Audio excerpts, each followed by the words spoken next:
എല്ലാവർക്കും നമസ്കാരം. ഞാൻ സരിതാ മഹേശ്വരൻ. ഇന്ന് ശ്രീകൃഷ്ണവിലാസ മഹാകാവ്യത്തിൻ്റെ 9ാമത്തെ സർഗത്തിലെ 135, 136 എന്നീ 2 ശ്ലോകങ്ങളാണ് നമ്മൾ പഠിക്കാൻ പോണത്. 2 ശ്ലോകങ്ങളിലും ഉപജാതി വൃത്തമാണുള്ളത്.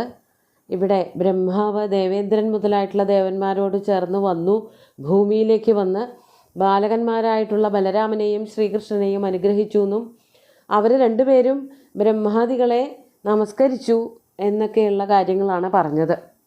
ബ്രഹ്മാവ് പല കാര്യങ്ങളും ഇവരോട് രണ്ടുപേരോടും പറഞ്ഞു. ഇനി പ്രത്യേകം എടുത്തുകൊണ്ട് ബലരാമനോട് എന്താണ് പറയണത് എന്നുള്ളതാണ് ഇന്നത്തെ ശ്ലോകങ്ങളിൽ പറയണത്. നമുക്ക് ആദ്യം 135ാമത്തെ ശ്ലോകം നോക്കാം. ഉപായനം കിഞ്ചന നാനുരൂപം പശ്യാമി സീരിൻ കൃതകർമ്മണസ്തേ യസ്യ പ്രസാദേന തവാധുനാഹം സന്തോഷമാപാദയിതും ക്ഷമോസ്മി. ആദ്യം പദച്ഛേദം പറയാം. ഉപായനം കിഞ്ചന ന അനുരൂപം പശ്യാമി സീരിൻ കൃതകർമ്മണ തേ യസ്യ പ്രസാദേന തവ അധുനാ അഹം സന്തോഷം ആപാദയിതും ക്ഷമ അസ്മി. ഇവിടെ ബലരാമനെ വിളിച്ചിട്ട് ബ്രഹ്മാവ് പറയാണ്, ഹേ സീരിൻ, അല്ലയോ ബലരാമ, കൃതകർമ്മണ തേ അനുരൂപം കിഞ്ചന ഉപായനം ന പശ്യാമി. കൃതകർമ്മണ എന്ന് പറഞ്ഞാൽ എത്രയോ വളരെ വലുതായിട്ടുള്ള ഒരു പ്രവൃത്തിയാണ് അങ്ങ് ഇവിടെ ചെയ്തത്. ശ്രീകൃഷ്ണനും ബലരാമനും കൂടി ചേർന്നുകൊണ്ടാണ് മഗധദേശത്തിലെ രാജാവായിട്ടുള്ള ജരാസന്ധനെ തോൽപ്പിച്ച് ഓടിച്ചു വിട്ടത്. അതൊരു വലിയ പ്രവൃത്തി, വലിയൊരു വിജയം തന്നെയാണ്. എങ്കിലും കൃതകർമ്മണ തേ, അത്രയ്ക്കധികം പ്രവർത്തിച്ച, സ്വന്തം രാജ്യത്തിനു വേണ്ടി യാദവന്മാരുടെ മാനം കാക്കാനും അവരുടെ വിജയം ഉറപ്പാക്കാനും വേണ്ടിയിട്ട് പ്രവർത്തിച്ചവനായ അങ്ങയ്ക്ക്, അതാണ് കൃതകർമ്മണ തേ അനുരൂപം കിഞ്ചന ഉപായനം, ചേർന്നതായിട്ടുള്ള, അങ്ങയുടെ രൂപത്തിന് ചേർന്ന, അങ്ങയുടെ രൂപത്തിനും ബലത്തിനുമൊക്കെ ഉചിതമായിട്ടുള്ള ഉപായനം, ഒരു സമ്മാനം ന പശ്യാമി, തരാനായിട്ട് എൻ്റെ കയ്യിലൊന്നും കാണാനില്ല. ഓരോരുത്തർക്കും സമ്മാനമൊക്കെ കൊടുക്കുമ്പോൾ അവർക്ക് അവരുടെ രൂപവും ഭാവവും അവരുടെ ബലവും ഒക്കെ അനുസരിച്ച് വേണമല്ലോ സമ്മാനം കൊടുക്കാൻ. ഇവിടെ ബലരാമൻ്റെ കാര്യം പറയുമ്പോൾ ബ്രഹ്മാവ് പറയാണ്, അങ്ങയുടെ രൂപവും ബലവും ഒക്കെ വെച്ച് നോക്കുമ്പോൾ ആ ഒരു രൂപത്തിനും ബലത്തിനും ചേർന്നതായിട്ടുള്ളൊരു സമ്മാനം തരാൻ ഇപ്പം എൻ്റെ കയ്യിൽ ഒന്നുമില്ല. ഇവിടെ കിഞ്ചന എന്നാണ്, സംസ്കൃതത്തിൽ കിഞ്ചന എന്നാണ് വന്നിരിക്കുന്നത്. ജായല്ല, ചാ തന്നെയാണ് വേണ്ടത്. കിഞ്ചന എന്നാണ്. കിഞ്ചന ഉപായനം, ഒരു ഉപായനവും ഒരു സമ്മാനവും എൻ്റെ കയ്യിലിപ്പോൾ ഇല്ല തന്നെ. അധുന യസ്യ തവ പ്രസാദേന അഹം സന്തോഷം ആപാദയിതും ക്ഷമ അസ്മി. അതുകൊണ്ട് ഇപ്പോൾ ഇത്രേ ചെയ്യാൻ പറ്റുള്ളൂ. എന്താണെങ്കിൽ അധുന, ഇപ്പോൾ യസ്യ തവ പ്രസാദേന, യാതൊരു അങ്ങയുടെ പ്രസാദം കൊണ്ട് ഞാനിവിടെ വന്നു. അതായത് ബ്രഹ്മാവ് തുടങ്ങിയിട്ടുള്ള ദേവന്മാരെല്ലാവരും ഭൂമിയിലേക്ക് വന്നു, ഇവരെ രണ്ടുപേരെയും കണ്ടു, അനുഗ്രഹിച്ചു തുടങ്ങിയിട്ടുള്ളതായ പ്രവൃത്തികളെ കൊണ്ട് യസ്യ തവ പ്രസാദേന അഹം സന്തോഷമാപാദയിതും ക്ഷമ അസ്മി. അപ്പോൾ ആ ഒരു കാഴ്ച കൊണ്ട് അങ്ങയെ വന്ന് കണ്ടു, രണ്ടുപേരെയും ശ്രീകൃഷ്ണനെയും ബലരാമനെയും കണ്ടു എന്നുള്ളതിൽ ബലരാമന് എത്ര കണ്ട് സന്തോഷമായിട്ടുണ്ടോ, അതുകൊണ്ടുണ്ടാകുന്നൊരു പ്രസാദമുണ്ടല്ലോ, അതുകൊണ്ടുണ്ടാകുന്നൊരു തെളിമ, ആ തെളിമ എനിക്ക് കിട്ടിയൊരു വലിയ അനുഗ്രഹമായിട്ട് ഞാൻ കരുതുകയാണ് എന്നാണ് ബ്രഹ്മാവ് പറയണത്.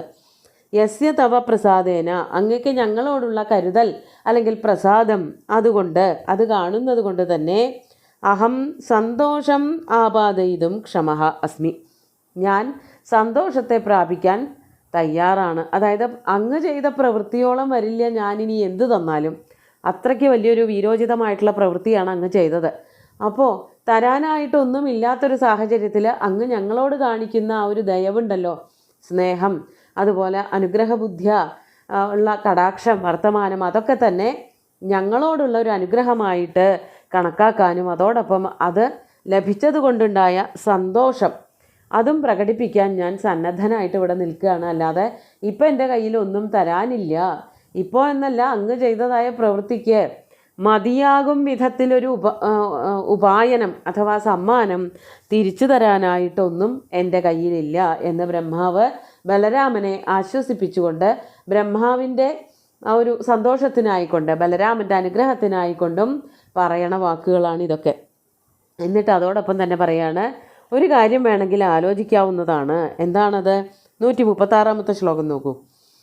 ആനർത്തനാഥസ്വസുതാം കുലീനോ മയാർത്ഥിതോ ദിത്സതിരേവതസ്തേ സാരേവതീ നാമ തവാനുരൂപ ഭൂയാത് സപത്നീ വിജയശ്രിയോസ്യ. സുന്ദരമായിട്ടുള്ളൊരു ശ്ലോകമാണ്. നമുക്ക് ആദ്യം അതിൻ്റെ പദച്ഛേദം പറയാം. ആനർത്തനാഥ സ്വസുതാം കുലീന മയാ അർത്ഥിത ദിത്സതി രേവത തേ സാ രേവതി രാമ തവ അനുരൂപ ഭൂയാത് സപത്നി വിജയശ്രിയ അസ്യാഹ. ഇവിടെ ബലരാമനോട് ബ്രഹ്മാവ് പറയാണ്, രാമ, ഹേ രാമ, അല്ലയോ ബലരാമ, കുലീന മയാ അർത്ഥിത ആനർത്തനാഥ രേവത. കുലീനനായിട്ട് ആനർത്തം എന്ന് പറഞ്ഞ രാജ്യത്തിലെ രാജാവായിട്ടുള്ള രേവതൻ അദ്ദേഹത്തിൻ്റെ മകളെ പറ്റിയിട്ട് എന്നോട് പറഞ്ഞിട്ടുണ്ടായിരുന്നു. അതാണ് മയാ അർത്ഥിത, ഞാൻ ചെന്ന് അർത്ഥിച്ചതാണ് അദ്ദേഹത്തിനോട്.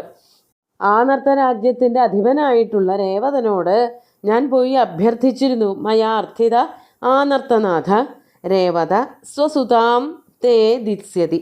ആ മകള്, അദ്ദേഹത്തിൻ്റെ മകളായിട്ടുള്ള രേവതിയെ അങ്ങക്ക് തരാൻ വേണ്ടുന്ന ഏർപ്പാടുകളൊക്കെ ഞാൻ ചെയ്യാം. അതാണ് ദിത്സതി, തരും. ഭാവിയിൽ എന്തായാലും ഞാൻ പറഞ്ഞാൽ ആ രേവത രാജാവ് കേൾക്കുക തന്നെ ചെയ്യും. അപ്പോൾ ആ രേവതി, അതാണ് രേവതി, ബലരാമൻ്റെ ഭാര്യയുടെ പേരാണ് രേവതി. രേവതി ഉണ്ടല്ലോ, സാ രേവതി, ആനർത്തനാഥനായിട്ടുള്ള രേവതൻ്റെ പുത്രിയായിട്ടുള്ള രേവതി, തവ അനുരൂപ, അങ്ങയ്ക്ക് ഏറ്റവും അനുരൂപയായിട്ടുള്ള, അങ്ങയുടെ രൂപത്തിനും ബലത്തിനും സൗന്ദര്യത്തിനും പ്രഭാവത്തിനും പ്രതാപത്തിനും ഒക്കെ ചേരുന്നവളായിട്ടുള്ളൊരു പത്നിയാണ്. മാത്രമല്ല അസ്യാഹ വിജയശ്രിയ സപത്നി ഭൂയാത്. ഇപ്പോൾ നടന്നതായ യുദ്ധത്തിൽ ബലരാമനും ശ്രീകൃഷ്ണനൊക്കെ ജയിച്ചുല്ലോ. അപ്പോൾ അവർക്ക് വിജയശ്രീ ഉണ്ട്. ആ വിജയശ്രീയുടെ സപത്നിയായിട്ട് രേവതി ശോഭിച്ചോളും എന്നാണ് ബ്രഹ്മാവ് പറയണത്. അതിൻ്റെ അർത്ഥം എന്താണ്? സാ രേവതി തവ അനുരൂപ, അങ്ങയ്ക്ക് അനുരൂപയാണ്. അതോടൊപ്പം തന്നെ അസ്യാഹ വിജയശ്രിയ, ഇവിടെ ഉണ്ടായി വന്നതായ വിജയശ്രീക്ക്, വിജയശ്രീയെ ഒരു സ്ത്രീയായിട്ട് ചിത്രീകരിക്കുകയാണ്. അതായത് യുദ്ധത്തിൽ ബലരാമനും ശ്രീകൃഷ്ണനും ജയിച്ചുല്ലോ, ആ ജയത്തെ ഒരു സ്ത്രീയായിട്ട് കണക്കാക്കുകയാണെന്നുണ്ടെങ്കിൽ ആ സ്ത്രീ ബലരാമൻ്റെ ഭാര്യയാണല്ലോ. അപ്പോൾ ബലരാമന് ഇനിയൊരു കല്യാണം കഴിക്കുമ്പോൾ ഉണ്ടാകുന്ന ഭാര്യ ആദ്യത്തെ ഭാര്യയുടെ സപത്നിയാണ്. അപ്പോൾ ബലരാമൻ്റെ വിജയശ്രീയുടെ സപത്നിയായിട്ട് ഈ രേവതി ശോഭിച്ചോളും. എന്തായാലും സപത്നിയായിട്ട് വരാൻ ഏറ്റവും യോഗ്യയായിട്ടുള്ള സ്ത്രീ ആനർത്തനാഥൻ്റെ രേവതൻ്റെ പുത്രിയായിട്ടുള്ള രേവതി തന്നെയാണ്. അപ്പോൾ ഇവിടെ പറയണത് കേട്ടാൽ ബലരാമന് 2 ഭാര്യമാരുള്ളതുപോലെ തോന്നും. ഇല്ല, രേവതി മാത്രമേ ഭാര്യയായിട്ടുള്ളൂ. വിജയശ്രീ എന്നുള്ളത് വിജയശ്രീയിൽ ആളിതനായിട്ട് മഗധ രാജാവായിട്ടുള്ള ജരാസന്ധനെ തോൽപ്പിച്ചപ്പോൾ ഉണ്ടായതായ വിജയശ്രീയാണ്. ആ വിജയശ്രീയുടെ സപത്നിയായിട്ട് യാതൊരു കുറ്റവും കുറവും ഇല്ലാത്തവളായ രേവതി ശോഭിച്ചുകൊള്ളും. അപ്പോൾ ബലരാമന് ഏറ്റവും ചേർന്ന പത്നിയാണ് രേവതൻ്റെ പുത്രിയായിട്ടുള്ള രേവതി എന്ന് പറയാനാണ് കവി പുറപ്പെടുന്നത്. സപത്നി എന്നുള്ള വാക്കിൻ്റെ വിഗ്രഹം ഇങ്ങനെയാണ് പറയണത്. സമാന പതി യസ്യാഹ അല്ലെങ്കിൽ യയോഹോ തൗ സപത്നി. ആർക്കൊക്കെയാണ് സമാനനായിട്ടുള്ള പതിയുള്ളത് അവരെയൊക്കെ സപത്നി എന്ന് വിളിക്കാം. അതായത് ദശരഥൻ്റെ സപത്നിമാരായിരുന്നു കൗസല്യ, കൈകേയി, സുമിത്ര എന്നിവർ. ശ്രീകൃഷ്ണൻ്റെ സപത്നിമാരായിരുന്നു രുക്മിണി, സത്യഭാമ, രോഹിണി അല്ലെങ്കിൽ ജാമ്പവതി, മിത്രവിന്ദ തുടങ്ങിയിട്ടുള്ളവരൊക്കെ. അപ്പോൾ സമാനനായിട്ടുള്ള പതി ആർക്കൊക്കെയുണ്ടോ അവരെയൊക്കെ തമ്മിൽ വിളിച്ചിരുന്ന പേരാണ് സപത്നി എന്ന്. അപ്പോൾ വിജയശ്രീയും രേവതിയും ബലരാമനോടൊപ്പം സപത്നിമാരായിട്ട് വാണോളും എന്നാണ് ബ്രഹ്മാവ് ഇവിടെ ബലരാമനോടായിട്ട് പറയണത്. പ്രത്യേകിച്ച് എൻ്റെ കയ്യിൽ സമ്മാനമൊന്നുമില്ല, രേവതനോട് പറഞ്ഞാൽ രേവതൻ തൻ്റെ മകളെ തീർച്ചയായിട്ടും അങ്ങയ്ക്ക് തരിക തന്നെ ചെയ്യും, അതാണ് ഞാൻ തരുന്നതായിട്ടുള്ള സമ്മാനം എന്ന് കണക്കാക്കണം എന്നുള്ള പോലെയാണ് ബ്രഹ്മാവ് ബലരാമനോട് പറയണത്. നമുക്ക് ശ്ലോകങ്ങൾ ഒന്നുകൂടി ചൊല്ലി നോക്കാം. ഉപായനം കിഞ്ചന നാനുരൂപം പശ്യാമി സീരിൻ കൃതകർമ്മണസ്തേ യസ്യ പ്രസാദേന തവാധുനാഹം സന്തോഷമാപാദയിതും ക്ഷമോസ്മി. ആനർത്തനാഥസ്വസുതാം കുലീനോ മയാർത്ഥിതോദിത്സതിരേവ തസ്തേ സാരേവതീ രാമ തവാനുരൂപ ഭൂയാത് സപത്നീ വിജയശ്രിയോസ്യാഹ. ശ്ലോകത്തിൽ തവ അനുരൂപ എന്നാണ് എഴുതിയിരിക്കുന്നത്. അങ്ങനെയല്ല, അനുരൂപ എന്ന് ദീർഘം തന്നെ വേണം. ബലരാമനോട് പറയണതിനോടൊപ്പം തന്നെ ആനർത്തനാഥൻ കുലീനനാണെന്ന് പറയുന്നുണ്ട്. ശ്ലോകത്തിൽ ആ പദം വരുന്നുണ്ട്. കുലീനൻ എന്നുള്ള വാക്കിനർത്ഥം ഉന്നത കുലജാതൻ, അതായത് ബലരാമനുമായിട്ടൊക്കെ ചേർന്ന് പോകുന്ന വംശമാണ് എന്ന് കാണിക്കാൻ വേണ്ടി തന്നെയാണ് ബ്രഹ്മാവ് ആ വാക്കെടുത്ത് പറഞ്ഞിരിക്കുന്നത്.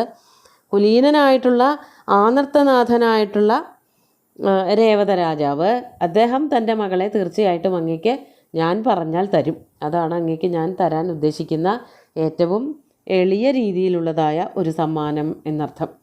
സുന്ദരമായിട്ടുള്ള 2 ശ്ലോകങ്ങളും ഭഗവാന്റെ കാൽക്കൽ അർപ്പിച്ചുകൊണ്ട് ഗുരുവായൂരപ്പനെ സാഷ്ടാംഗം നമസ്കരിച്ചുകൊണ്ട് എല്ലാവർക്കും ശുഭദിനം നേർന്നു നിർത്തട്ടെ. നന്ദി.